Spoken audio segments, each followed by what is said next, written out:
Fala, gurizada, Marabis aqui mais uma vez, e hoje eu venho trazer para vocês dicas essenciais para iniciantes no poker. Por onde começar nossos estudos? Pela base. A base é o pré-flop. Então, o objetivo dessa aula é passar para vocês a importância da gente masterizar o jogo no pré-flop. Antes da gente querer avançar para conceitos mais complexos, por exemplo, como o que eu tenho que dar hero call no river, ou o que eu tenho que dar raise river, o que eu tenho que dar check raise no turn, a gente precisa ter a ideia dos ranges, a clareza dos ranges bem construída na nossa cabeça. Tanto o range que abre, quanto a reação versus o open. Então, destacar também para vocês a importância de jogar em position nesse início. E como que isso vai impactar a nossa lucratividade no longo prazo. Então, um dos aspectos mais importantes para qualquer jogador de poker, mas principalmente para vocês que estão iniciando, é ter essa clareza do jogo pré-flop. Muitos de vocês podem até acreditar que o segredo é ter um pós-flop bom, né? Que a gente vai saber dar aquele hero call ou vai fazer uma jogada mais criativa no river. Mas, na verdade, essas actions futuras, jogadas nas streets futuras, elas só vão ser possíveis a gente ter uma lucratividade boa se a gente tem na cabeça a compreensão desse range e como ele é construído em cima daquele flop, daquele turn, daquele river.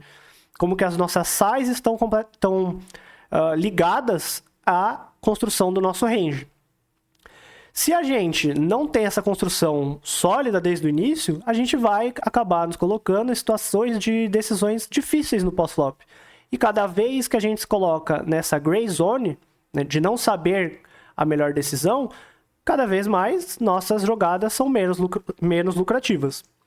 Então, por que é tão importante a gente dominar o pré-flop? Ele basicamente vai ditar a qualidade das situações que a gente vai nos colocar, os spots que a gente vai jogar no pós-flop. Então, com o pré-flop bem definido, situações melhores no pós-flop, seja in position ou out position. Um pré-flop bem definido, ele facilita as nossas decisões em qualquer street futura. E evita que a gente entre com mãos marginais, onde a gente tem menos informação, que é jogando fora de posição. Além disso, um dos erros principais assim, da galera é de não levar tanto em consideração essa parte da posição. Quanto mais tarde a gente age numa negociação, e o poker ele não deixa de ter essa relação, melhor é pra gente. Então, levar em consideração a posição vai facilitar a tomada de decisões de vocês. Aqui, a gente tem as posições. Acredito que a maioria de vocês já vai estar familiarizado com elas, né? Então, early position, o EP é o TG e o TG mais 1. Middle position, MP. Late position, cutoff botão. E os blinds, small blind e big blind. Então, bora dar início. Por que a posição ela importa tanto para a gente?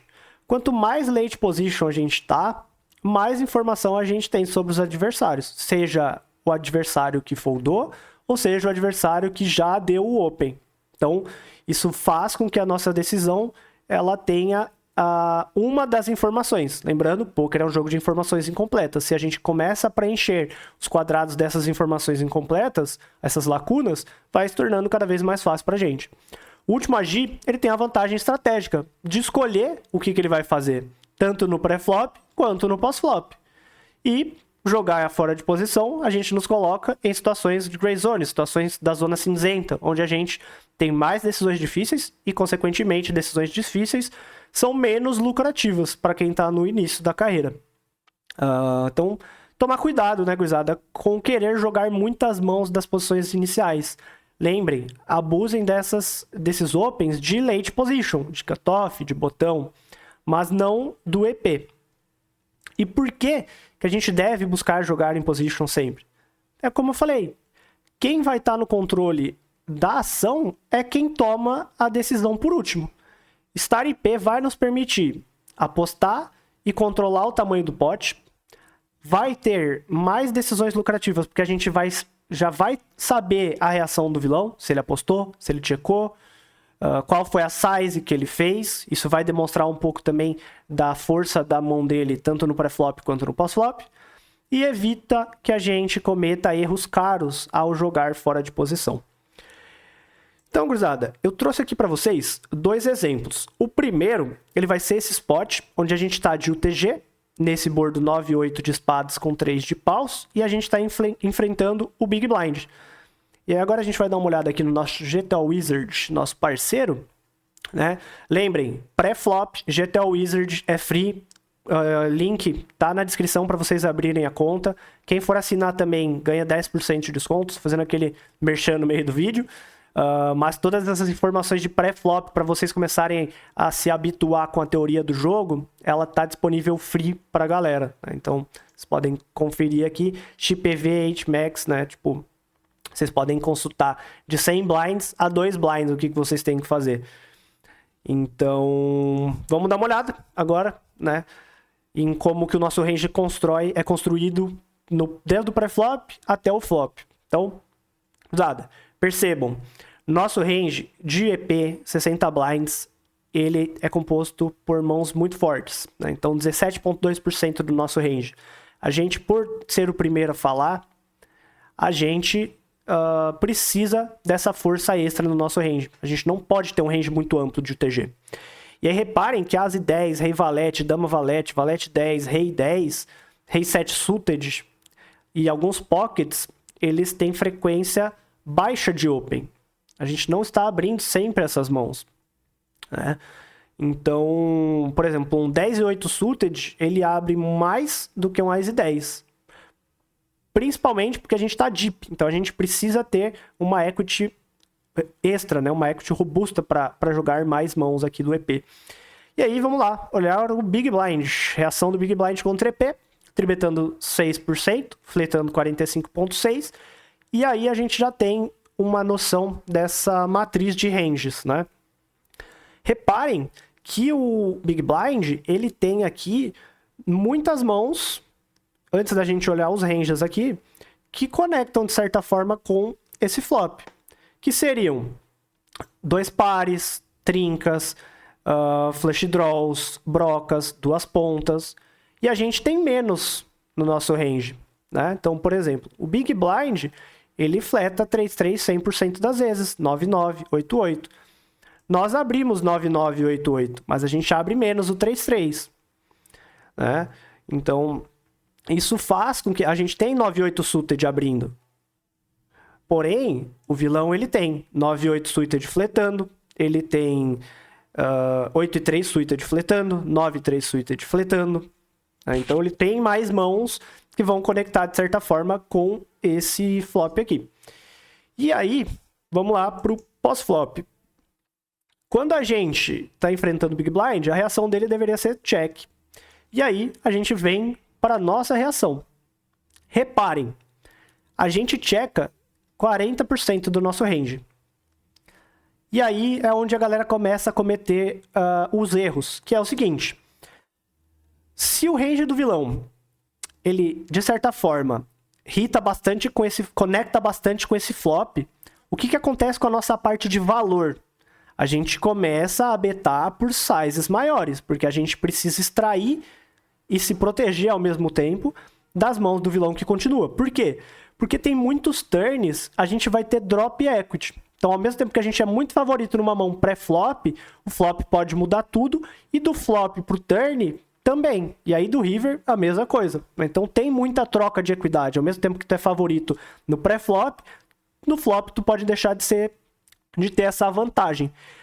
Quando isso acontece, reparem quais sizes a gente mais opta. A gente está optando, por exemplo, por pegar nosso Ás, Rei, Dama, Vala, 10-10 e overbetar. Então a gente tem 6.1 no flop no pot, e a gente está fazendo uma aposta de 125%, que representa 7.6 blinds, justamente porque a gente tem essas mãos fortes no range que vão extrair valor do vilão. Lembrar, poker, a gente tem que extrair com as nossas mãos de valor, a gente tem que buscar extrair o máximo dos vilões.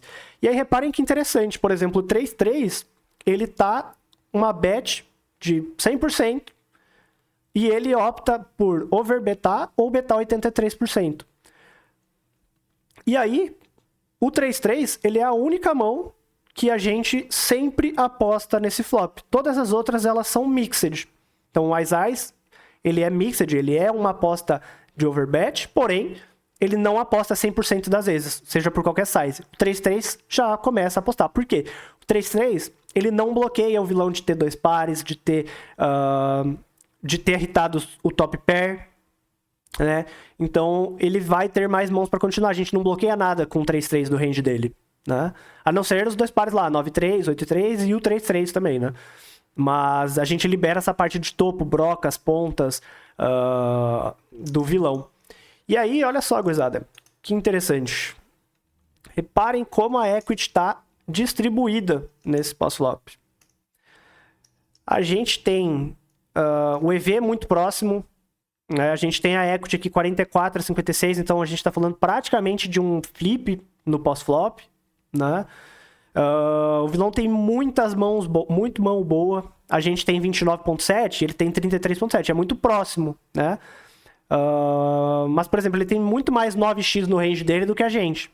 Só voltando no pré-flop, qual é o bottom dos nossos 9? Dos nossos 9 é o 9-9, 9-8, 10-9, vala 9, dama 9, rei 9 e o ás 9. Já o vilão no Big Blind, reparem a quantidade de 9x que ele tem aqui no range dele, né? Tipo, o Big Blind tem...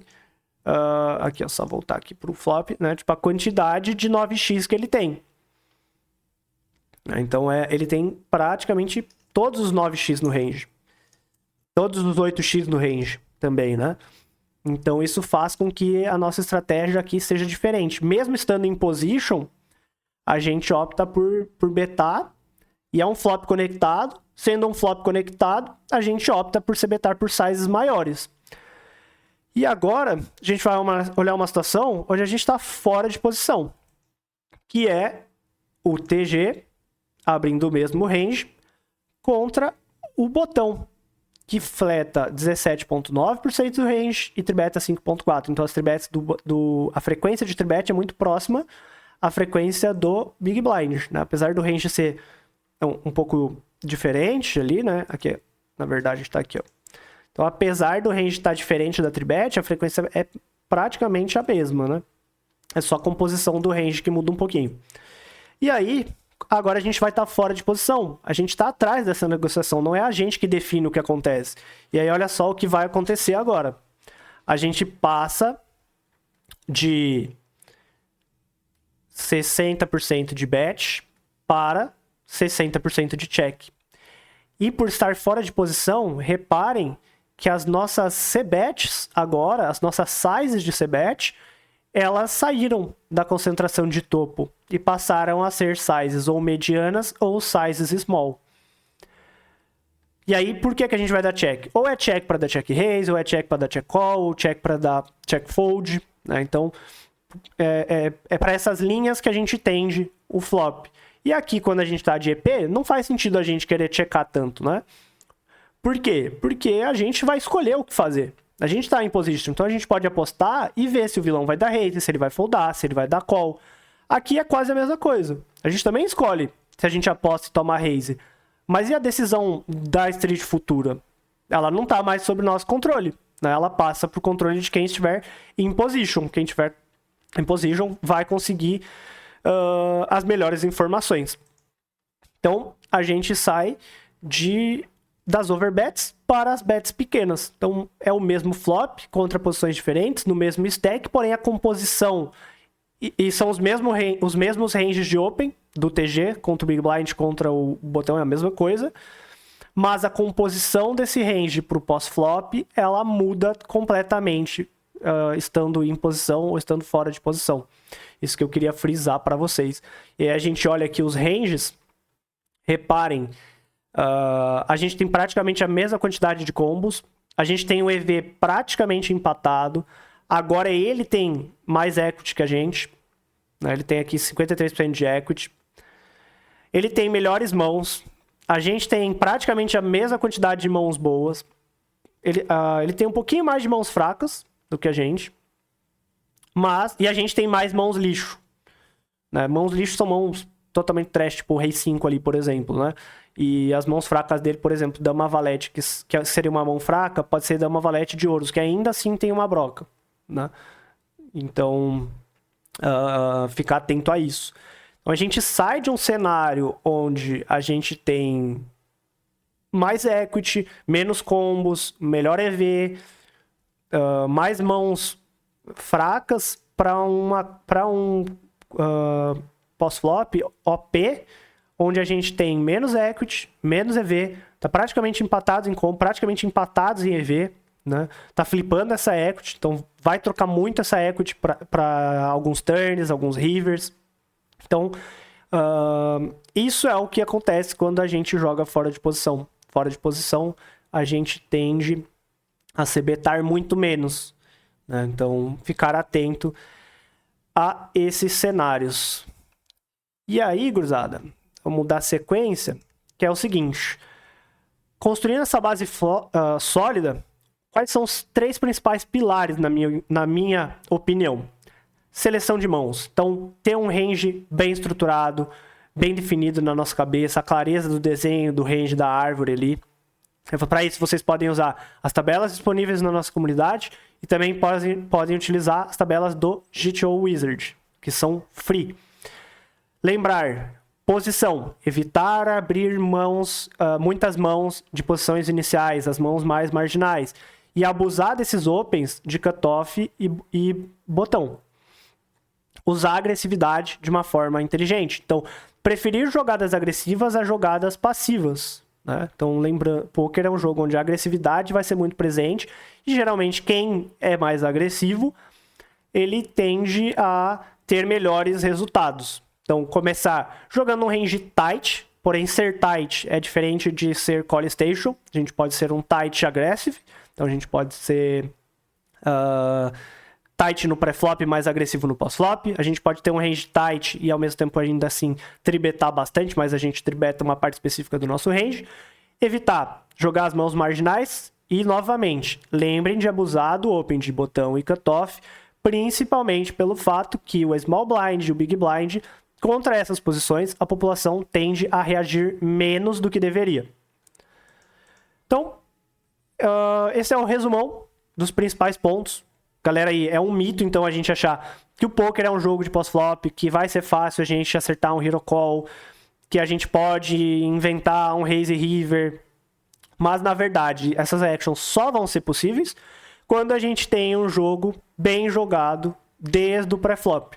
Pré-flop é a base do poker. E aqui, uma mão onde ela começa errada, há grandes possibilidades dela terminar errado também, né? Terminar de uma forma menos EV. Lembrar, tipo, não gosto muito desse conceito de dizer que no poker é certo e errado, mas sim mais EV, menos EV, né? Então, posição é tudo. Dar prioridade para jogar spots em position e agressivar de late position. Cruzada, qualquer dúvida que vocês tenham, vocês têm o nosso canal no Discord, Confraria do Poker, o link tá aqui embaixo também para vocês entrarem, começar a trocar ideia com o pessoal, participar de discussões de mão e evoluir o jogo de vocês. O link do GTO Wizard, com o link para vocês construírem aí esses ranges de vocês, essa interação do que abre, equity, etc., também tá aqui na descrição. Lembrar de abrir essa conta. Ele é free, essa parte de pré-flop, então vai ajudar muito vocês, né, a entender a teoria do poker. Deixem o like, se inscrevam e bora construir essa solidez no nosso range de pré-flop. Um abraço a todos e até mais.